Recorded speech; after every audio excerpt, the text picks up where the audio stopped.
Hello everyone. Today we are going to talk about an interesting and important language feature of academic writing. In this video, you are going to learn what is normalization and its three functions. First, oops, what's this?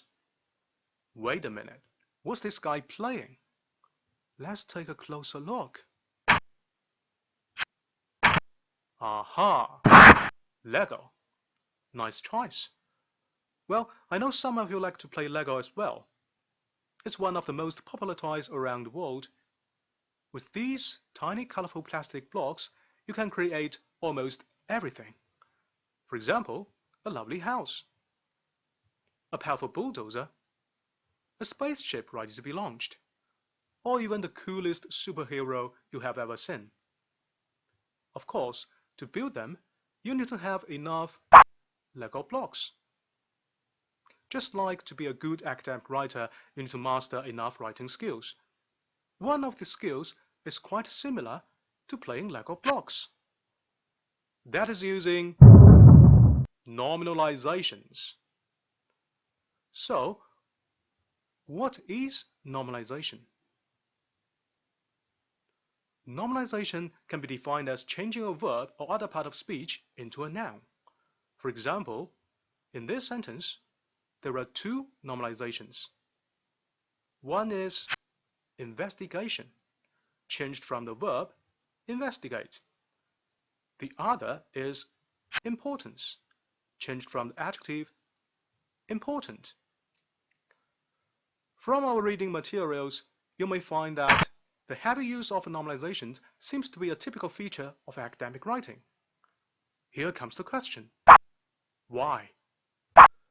Why do so many writers like to use normalizations in academic writing? To answer this question, we need to know the three functions of normalization. Before we talk about this, I'd like to tell you a story. You know, I really like flowers, and I have some in my office. But I never knew these flowers would attract a bee. And he was not so friendly and stung my arm. A sad story, huh? I shared this story with my friend. This is how I describe what happened to my arm to my friend.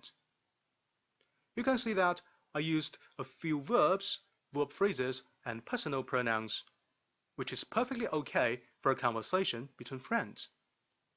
But it is still okay if I put it on a research paper. Here we have a scientific explanation about human reaction to bee sting. How do you feel like this text? Don't you think it's more objective than my description? And what makes you have this feeling? The answer is the use of normalizations. As you can see, the verbs and verb phrases in my description are changed into nouns, and those personal pronouns were no longer needed for the subjects of each sentence. So in this way, normalization makes the text more impersonal and objective. This is crucial to academic writing style, because if readers find you writing more impersonal and objective, they are more likely to accept your ideas and trust your research findings. Let's look at another thing we can achieve by using normalizations. Here we have two sentences, totally 23 words. What do we use normalizations? For example, let's nominalize popular, important, and use. Then rewrite these two sentences. As you can see, the two sentences can be expressed in one and with few words. The meaning is not changed. Let's look at another example. For this 20-word sentence, if we use normalizations, it can be shortened to only 6 words, which means normalization can make your text more concise. This is also important to academic writing style. The third function of normalization is more interesting. Look at this sentence.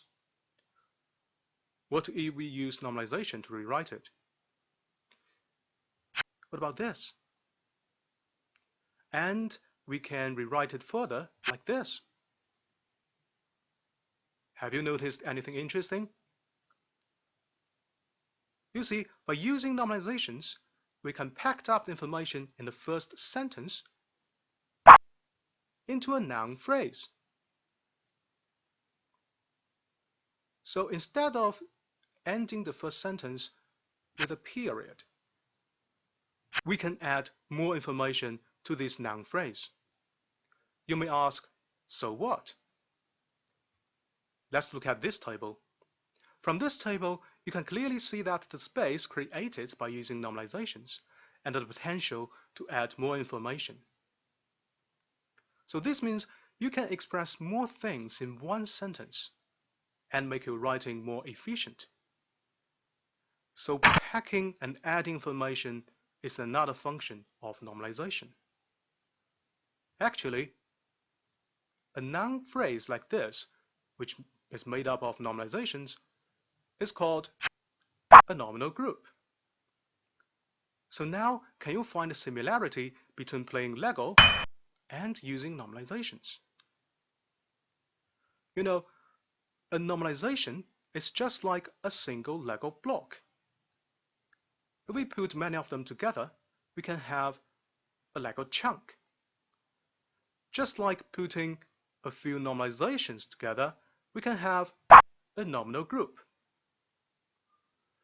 And with many nominal groups together, we can build the academic text as solid as this Lego cube.